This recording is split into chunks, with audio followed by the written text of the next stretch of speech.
네, 오늘 우리 함께 나눌 말씀은 여호수아서 20장 9절 말씀입니다. 여호수아서 20장 9절. 벌써 이제 끝날 때가 되어 가네요. 20장 9절입니다. 한 절이니까 한 목소리로 크게 읽겠습니다. 이곳은 모든 이스라엘 사람들이나 그들 가운데 사는 이방 사람 가운데 누군가를 우연히 죽인 사람을 위해 정해놓은 성들로 거기에 있으면 회중 앞에 서기 전에 피로 복수하는 사람에게 죽임 당하는 일을 면할 수 있었습니다. 아멘. 오늘 우리가 나눌 말씀은 공의 안에 숨겨진 사랑, 그리고 부제목으로 도피성의 복음이라고 제가 지어봤습니다. 오늘 말씀 묵상할 때 하나님께서 우리에게 주신 도피성을 함께 나누면 좋겠습니다. 제가 지난 수요 예배 때 이런 말씀 드렸습니다. 공평, 공정, 차별 등에 관해서 이야기 드렸는데 제가 결론적으로 이런 말씀 드렸죠. 우리의 언어로는 하나님의 공정, 공평, 차별 등으로 정의할 수는 없다라고 말씀드렸습니다. 그렇다면 성경은 하나님을 어떻게 묘사하고 있을까요? 자, 이 부분에 대해서 가장 잘 정리된, 그리고 우리에게 가장 중요한 웨스트민스터 서열의 문답 제7문을 보겠습니다. 네, 7문을 보시면 대열의 문답입니다. 대열의 문답 제7문을 보시면 하나님께서는 어떤 분이십니까? 라는 질문인데요. 답변이 뭐죠? 함께 읽어볼까요? 보이시죠? 시작. 하나님께서는 영이신데 본래부터 그리고 스스로 그 존재와 영광과 복되심과 완전하심이 무한하십니다. 그래서 자족하시고 영원하시며 불변하시고 우리 이해를 초월하시며 모든 것에 계시고 전능하시며 모든 것을 아시고 지극히 지혜로우시며 지극히 거룩하시고 지극히 공의로우시고 지극히 자비롭고 은혜로우시며 오래 참으시며 인자하심과 진실하심이 풍성하십니다. 아멘. 하나님을 묘사하는 말이 굉장히 풍성하죠. 그래서 한마디로 묘사하기 참 어려운 것이 하나님인데 오늘 그 중에 지극히 공의로우시고라고 하는 구절 우리가 살펴보기 원합니다. 공의로우시다. 자, 공의로우시다라는 이 단어의 근거가 되는 성경 구절은 신명기 32장 4절 말씀입니다. 신명기 32장 4절 함께 읽을게요. 개역개정으로 읽겠습니다.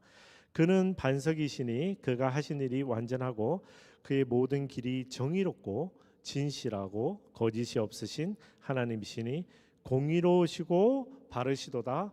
아멘. 아멘.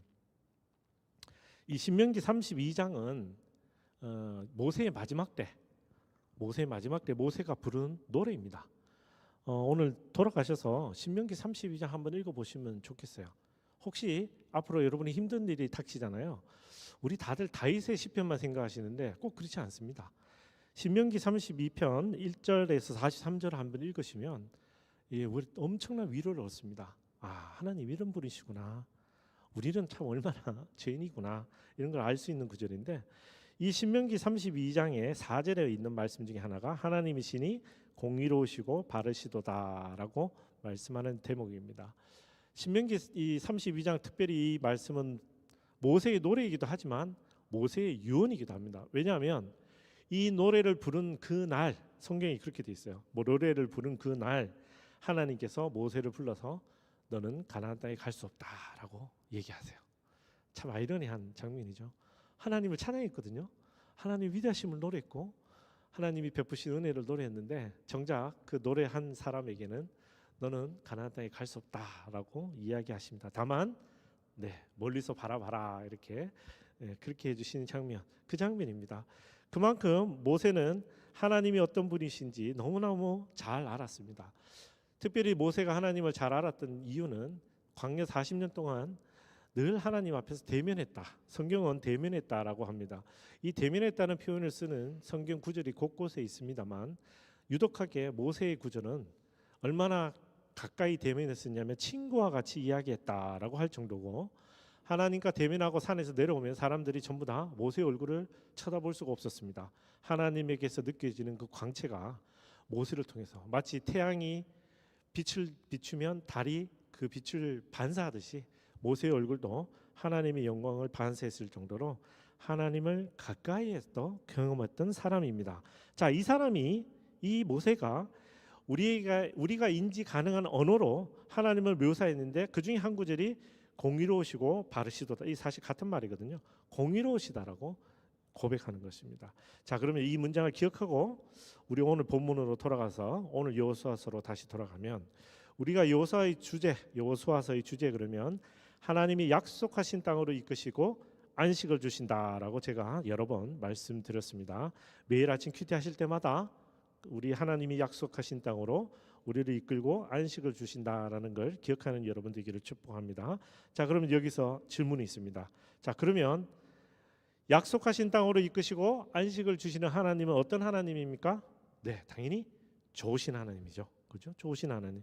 이스라엘 백성들에게는 아브라함과 이삭과 야곱을 통해서 약속하신 그 맹세를 지키시고 그리고 말 그대로 이끌어서 그 가나안 땅의 모든 거민들을 내쫓아 주시면서까지 그 땅을 주신 이스라엘 백성에게는 좋으신 하나님이셨습니다.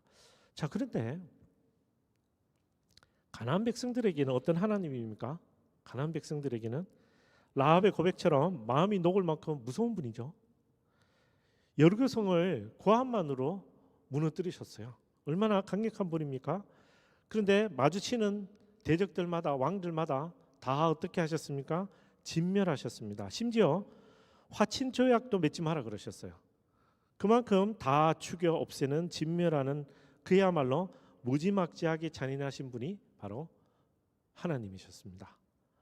지금도 많은 사람들이 특히 믿지 않는 자들이 무신론자들이 하나님을 공격할 때 많이 공격하는 것이 너네 예수쟁이들은 하나님이 사랑의 하나님이라면서 근데 막상 성경을 읽어보면 사랑의 하나님은커녕 너무 잔인무도한 하나님이라는 거죠. 어떻게 다 죽일 수 있냐는 거예요. 아이까지. 그죠? 그래서 진멸하라 그랬어요. 이렇게 잔인할 수 있는 하나님이 맞느냐라고 우리에게 늘 이야기하지만 이들의 이야기에 귀 기울이면 그들의 주장이 맞는 것 같지만 실은 우리가 성경을 읽으면 읽을수록 그리고 성경과 성령을 통해 하나님을 알아갈수록 왜 하나님이 이렇게 하셨는지를 우리는 이해할 수 있습니다. 신명기 9장 1절에서 5절 말씀 우리 함께 읽어볼까요? 시작. 이스라엘아 들으라. 너희가 이제 요단강을 건너 너희보다 크고 힘이 세고 커다란 성벽들이 하늘까지 치솟아 있는 민족들에게 들어가 빼앗을 것이다. 그 민족은 강하고 큰 아낙 사람들이다. 너희가 그들에 대해 알고 있고 아낙 사람들에 대해 누가 들고 일어나겠는가 하는 말을 들었을 것이다.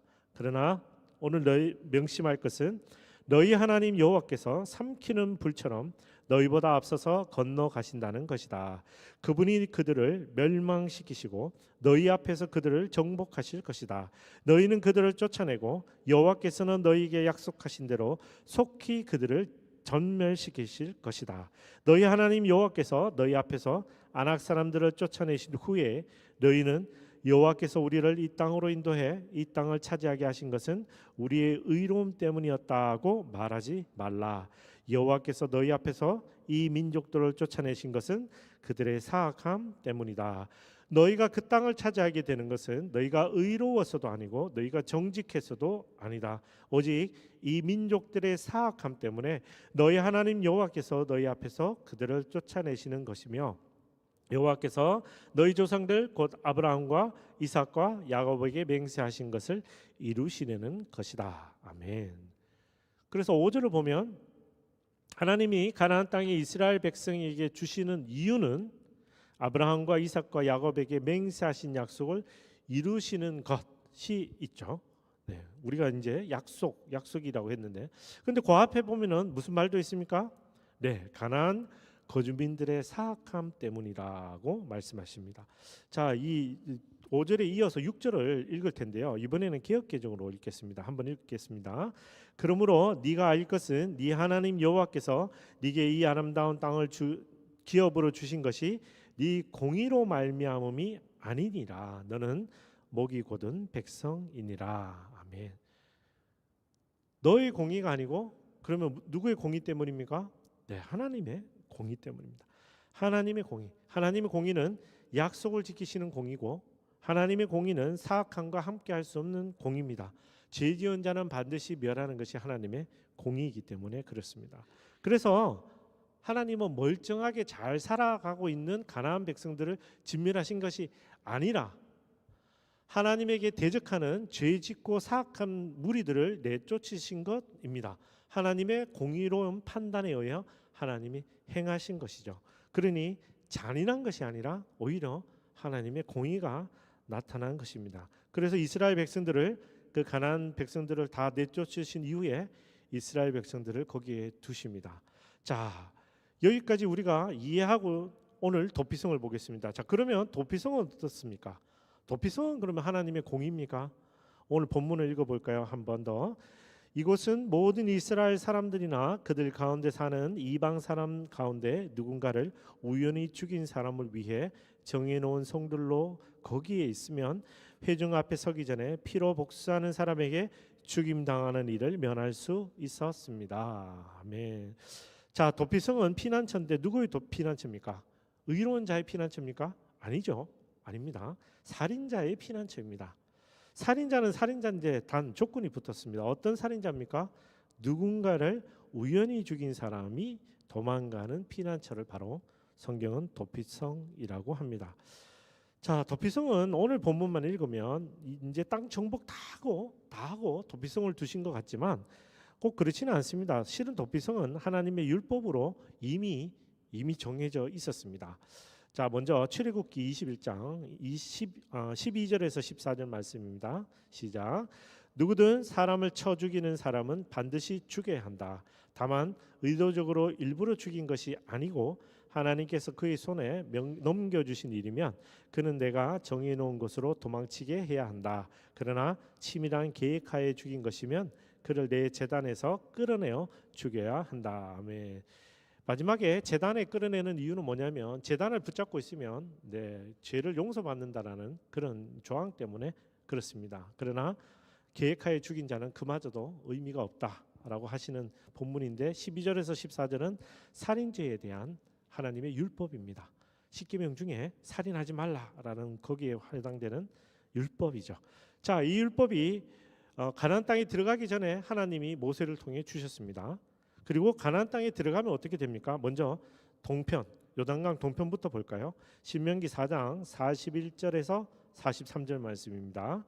그러고 나서 모세는 요단강 동쪽에 세 개의 성들을 따로 분류했습니다. 이는 누구든 악의가 없이 우연히 이웃을 죽이게 된 사람이 피신할 수 있도록 하기 위해서였으며 이런 사람은 그 가운데 한 성으로 들어가면 목숨을 건질 수 있었습니다. 그 성들은 루벤 사람들의 성인 광야 평지에 있는 베셀, 갓 사람들의 성인 길랏 라못, 므낫세 사람들의 성인 바산 골란이었습니다. 아멘. 그래서 가나안 땅에 들어가기 전에 요단강 동편에서도 땅을 지파에게 나눠 줬습니다. 그죠? 그래서 나눠준 지파들의 그 유산 내에서 성을 세 개를 세웁니다. 그게 요단강 동편. 자, 그다음에 요단강 서편. 이때는 오른쪽은 모세의 시대였습니다. 그죠? 이제 건너왔습니다. 여호수아와 그리고 9 반지파입니다. 그 지파들이 땅을 정복하고 나서도 도피성을 세웁니다. 그게 오늘 본문입니다. 자, 그러면 다시금 질문해 보겠습니다. 이 도피성은 하나님의 공의에 따른 것입니까? 결론부터 말하면 네, 맞습니다. 하나님의 공의에 따릅니다.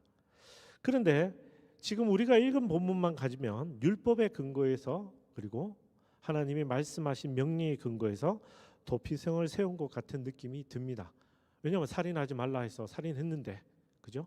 살인죄를 하나님이 공정한 재판을 하기 위해서 그렇게 하신 것. 땅을 나눠줬는데 그 중에 많이도 아닙니다. 땅이 얼마나 넓습니까? 실제로 굉장히 크거든요. 굉장히 큰 땅에 딱 3개만 있는 겁니다. 물론 왼쪽은 더 크니까 여기는 이제 더 크니까 더 있어야 될 것 같은데 여기도 3개밖에 없습니다. 그래서 실제로 통틀어서 6개밖에 없습니다. 6개밖에 없는 성, 이 성 도피성 과연 하나님의 공의에 따른 것입니까? 네, 결론부터 말하면 맞습니다. 그런데 이것을 우리가 구약의 성경으로 이해하기엔 조금 한계가 있고요. 우리가 예수 그리스도를 통해서 사실 살펴봐야 합니다. 로마서 5장 19절 먼저 읽어볼까요? 함께 읽겠습니다. 시작. 한 사람의 불순종으로 인해 많은 사람이 죄인이 된 것처럼 한 분의 순종으로 인해 많은 사람이 의인이 될 것입니다. 아멘. 누굽니까? 네, 예수 그리스도죠. 예수 그리스도. 바울은 이렇게 말하는 거죠. 예수 그리스도의 순종함으로 십자가에서 죽으신 것이 하나님의 공의에 부합했다라고 주장하는 겁니다. 어떻게 이런 일이 가능합니까? 그것은 실은 8절에서 10절, 로마서 5장 8절에서 10절을 먼저 읽어보면 이해가 되는데요. 함께 읽어볼까요? 시작.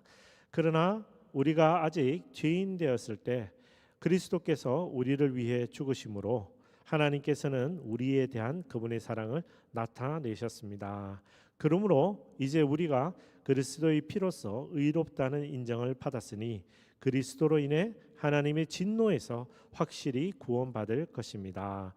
우리가 하나님과 원수 됐을 때 하나님의 아들이 죽으심으로 인해 그분과 화목하게 됐으니 화목하게 된 우리는 하나님의 생명으로 인해 확실히 구원을 받을 것입니다. 아멘. 자, 이 이야기를 조금 풀어서 설명드리면 바울은 이렇게 말하는 겁니다.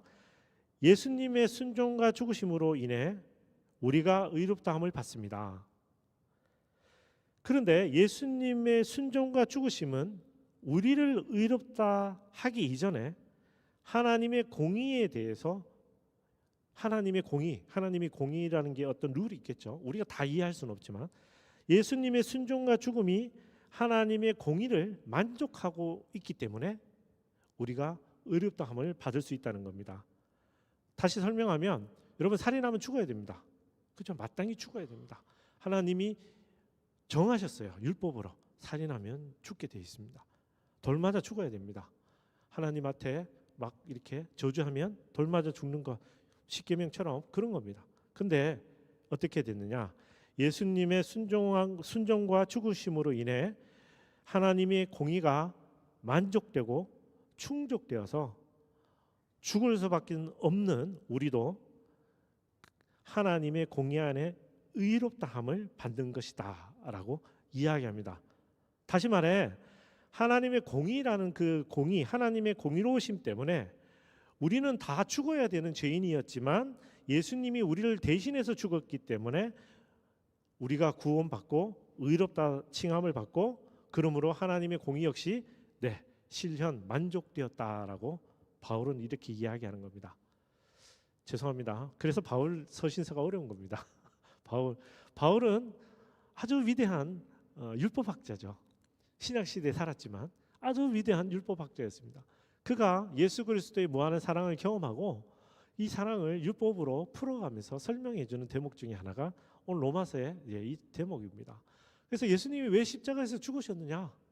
예수님이 순정함으로 죽으셨습니다. 근데 순정함으로 죽으셨는데 왜 우리가 의롭다함을 받아야 되느냐? 이에 대해서 바울이 공의라는 이야기로 하나님의 공의로우심으로 설명하는 겁니다. 자, 그런데 바울이 하나님의 공의로우심만 설명했으면 이게 반쪽 설명이 되었을 텐데 바울은 공의와 동시에 하나님의 사랑이라는 것 역시 똑같이 우리에게 들려줍니다. 8절 말씀 한 번 더 읽겠습니다. 시작. 그러나 우리가 아직 죄인 되었을 때 그리스도께서 우리를 위해 죽으심으로 하나님께서는 우리에 대한 그분의 사랑을 나타내셨습니다. 아멘. 바울은 이렇게 말하는 겁니다. 우리가 아직 죄인 되었을 때 그리스도께서 우리를 위해 죽으심으로 우리가 의롭게 된 것은 하나님의 공의입니다. 그런데 이 공의를 하나님이 우리에게 바로 다이렉트로 하지 않으시고 예수 그리스도를 통해서 행하심으로 하나님은 사랑을 나타내신 겁니다라고 이야기합니다. 그래서 골고다 언덕 십자가 위에서 예수님이 돌아가신 그 장면이 하나님의 공의의 실천이며 동시에 하나님의 사랑이 나타나는 장면인 겁니다. 그래서 예수님은 이렇게 말씀하실 수 있었던 겁니다. 요한복음 19장 29절 함께 읽겠습니다. 죄송합니다. 30절이죠. 예수께서 신 포도주를 받으시고 말씀하셨습니다. 다 이루었다. 그리고 예수께서는 머리를 떨구시고 숨을 거두셨습니다. 아멘. 다 이루었다. 네. 예수님이 다 이루신 게 되는 거예요. 하나님은 하나님의 공의만 이루어지거나 하나님의 사랑만 이루어진 것이 아니라 하나님의 모든 것이 예수님을 통해 다 이루어진 장면, 이 장면을 예수님은 다 이루었다라고 고백하신 겁니다. 예수님의 십자가 죽음으로 하나님의 공의와 사랑으로 표현된 하나님의 뜻이 이 땅에 온전히 이루어진 장면, 이 장면에 예수님은 그렇게 말씀하셨습니다.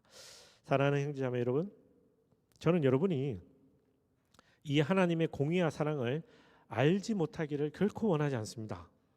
반드시 알아야 합니다. 우리가 예수님의 십자가를 통해 온 천하에 명명백백하게 드러난 하나님의 공의와 사랑을 바라볼 수 없다면, 깨달을 수 없다면, 경험하지 못한다면 우리는 너무너무 불쌍한 사람들이 되는 겁니다. 우리가 예수 믿는다고 구원받았다고 얘기하면서 우리가 예수의 십자가를 통해 드러난 하나님의 공의와 하나님의 사랑을 깨닫고 경험하지 못한다면 우리는 너무 안타까운 삶을 살게 되는 겁니다. 그래서 우리에게 주어진 도피성이 어디 있는지 모르고 그냥 우리는 살아가고 있는 겁니다. 여호수아와 이스라엘 백성들에게는 6개의 도피성이 주어졌습니다.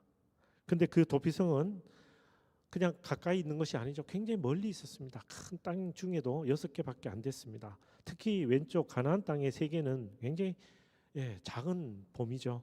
그래서 열심히 뛰어가야 했습니다. 자신을 죽이러 오는 원수를 갚으러 오는 사람들을 피해 열심히 도망가야 했습니다. 그러나 우리는 어떻습니까? 네, 우리는 아무것도 하지 않았고, 사실 어떤 사람은 원하지조차 않았을 수도 있지만 하나님이 우리에게 도피성, 단 하나의 도피성을 주신 겁니다. 고고학자들이 이 도피성을 찾으려고 무지무지 애를 썼습니다. 여리고성을 찾는 것처럼. 그런데 지금까지 단 하나도 발견된 도피성이 없습니다. 그냥 여기겠지 정도. 그렇게만. 그래서 흔적도 없이 다 사라졌습니다.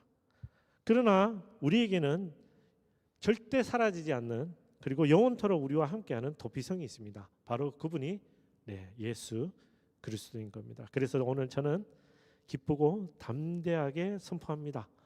예수 그리스도가 우리의 도피성이 되셨습니다. 아멘. 그리고 저는 하나님의 공의와 사랑이 완벽하게 실현되는 이 완전한 도피성, 바로 이곳에 우리 사랑하는 순호동 공동체 여러분을 초대합니다. 오늘 단톡방에 보니까 유집사님이 아주 예쁜 크리스마스 초대장 만들어 주셨더라고요. 우리 크리스마스 때 사람들 왜 초대합니까? 우리 교회가 이렇게 아름답습니다. 우리가 이렇게 맛있는 음식을 나눕니다. 이런 거 자랑하는 거 아니잖아요. 예수님 자랑하는 거잖아요. 그럼 예수님 어떤 사람이냐 물어보면 여러분 어떻게 대답하시겠습니까? 예수님은 사랑과 공의 안에 우리에게 영원한 도피성이 되시는 분. 그래서 그분이 예수님이신 겁니다. 예수님이 도피성으로 이 땅에 오신 겁니다. 도피성이니까 그 성에만 들어가면 우리는 살 수 있는 겁니다. 도피성이니까, 피난처니까 우리는 거기만 들어가면 세상의 모든 낙담되고 힘들고 무거운 짐을 지었을지라도 우리는 평안을 누릴 수 있는 겁니다. 그래서 우리 그렇게 초대하는 겁니다. 단톡방에 그거 열심히 좀 주변에 돌려서 초대해 주시면 좋겠습니다. 그래서 하나님의 공의와 사랑이 완벽하게 실현되는 영원한 도피성, 우리에게 주어진 하나님의 영원한 도피성인 바로 예수 그리스도를 알므로 인해 모든 사람이 구원의 감격을 경험하는 그런 크리스마스 되었으면 좋겠습니다. 그리고 우리 순호동 공동체는 그러한 도피성을 열심히 전하는, 기쁨으로 전하는 그런 공동체 되었으면 좋겠습니다. 누구든지 우리를 보면 도피성에 사는 사람 같아야 합니다. 우리를 봤는데 도피성으로 달려가고 있거나 도피성으로 가야 될 것 같은 사람이 되면 얼마나 슬픕니까? 세상 사람들이 우리를 볼 때마다 우리가, 그들은 이해할 수 없지만, 그들은 도대체 이해할 수 없지만 무언가 알 수 없는 평안한 가운데 있어야 하는 것이 그게 우리입니다. 그게 예수 믿는 자로 이 땅에 살아가는 우리입니다. 그러므로 우리 순호동 공동체는 하나님의 공의와 사랑이 실현되는 영원한 도피성을 누리며 경험하며 그리고 세상에 전하는 그런 아름다운 공동체 될 것을 오늘 시간 선포합니다. 아멘. 우리 그렇게 될 것을 결단하며 우리 주품에 같이 찬양하고 그리고 기도할까요?